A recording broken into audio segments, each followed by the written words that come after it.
Guys, ang pag-uusapan pala natin ngayon ay ano ang kaibahan ng 11.1 volts battery sa 7.4 volts na battery. So ang kinaibahan nila, syempre, ito pag binili mo tong unit na to, ang kasama lang dito is yung 7.4 volts na battery. So since nag-upgrade ako, pinalitan ko siya ng 11.1 volts na battery. So ang kinaibahan nun is yung 11.1 volts battery, syempre, mas pinapalakas niya yung motor para tumakbo ng mas mabilis. Tapos yung rate of fire niya mas mabilis din, so mas nagiging realistic, tsaka medyo frightening na rin. So ngayon mamaya guys, susubukan natin kung ilalagay natin yung 7.4 volts tapos yung 11.1 volts na battery. So papakinggan ninyo kung ano yung kaibahan. So lalagyan din natin siya ng bala mamaya, so ito-test fire natin to. So guys, mag-umpisa muna tayo dito sa 7.4 volts na battery.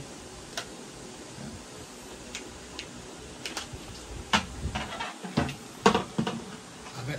Guys, ito pala yung 7.4 volts na battery, itong malaki.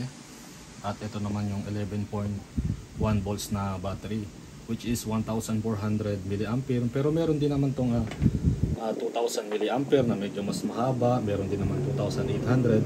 Pero ito yung pinili ko na maliit kasi nga ginagamit ko rin to sa iba kong gel blaster, kasi minsan yung mahaba na tawag dito na battery na 11.1 volts hindi siya mag-fit dun sa mismong iba kong gel blaster, kaya ito lang muna yung pinili ko. So subukan muna natin itong 7.4 volts. So pakinggan nyo lang kung ano yung difference.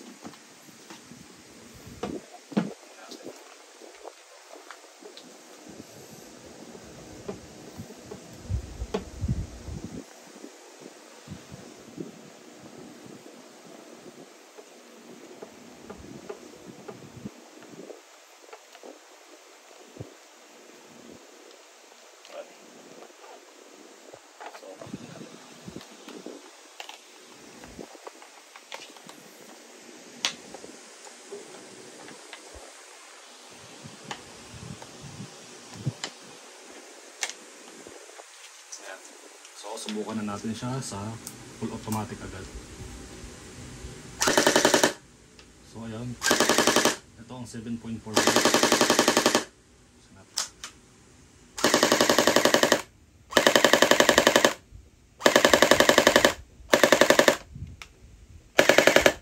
Observe nyo lang kung ano yung kaibahan. So pakinggan nyo ng maigi. So ngayon, subukan naman natin ngayon yung 11.1 volts na battery.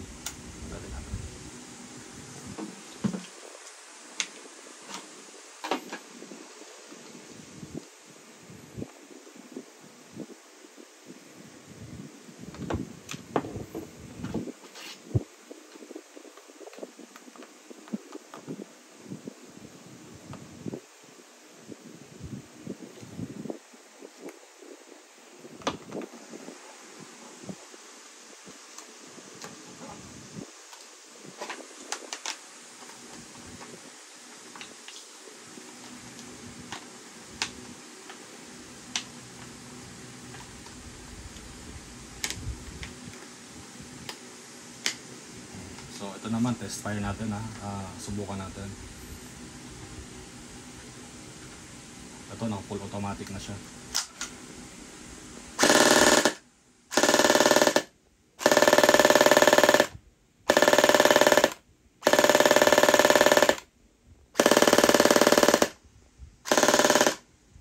So guys, narinig nyo ba yun? Diba mas rapid siya, mas mabilis.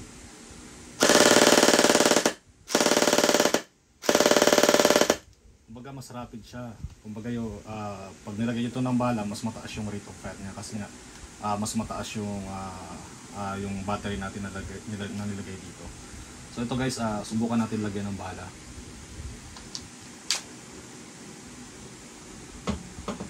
So may na-ready na ako dito na gel balls. So ito muna, kaya ako siya nilagay. Meron din naman ako nito. So ito talaga yung lalagay niya ng gel balls.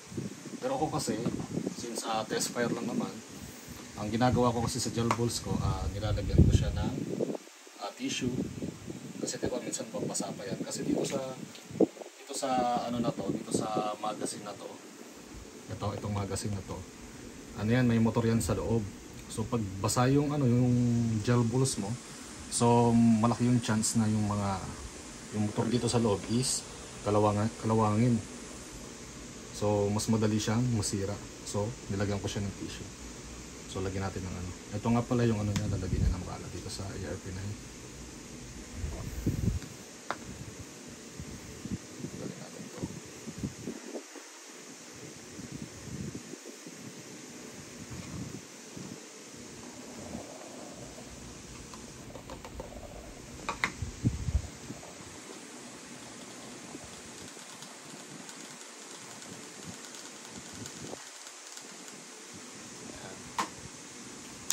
Balik natin siya.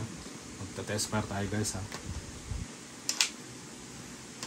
So ito, since dito tayo magta-test fire, ito kasi yung mga tinira ko kanina na itong mga butas na to sa kanina kong gel blaster, yung MK8 ko. Pero ito, meron pa namang mga natitira na pwede natin test fire. So tara guys, subukan natin kung gaano ba kalakas itong 11.1 volts na battery.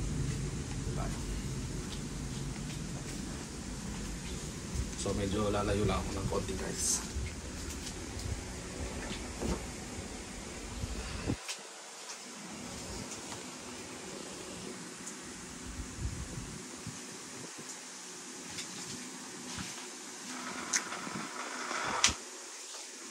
Test fire. Ito muna. Dito ako sa malayo.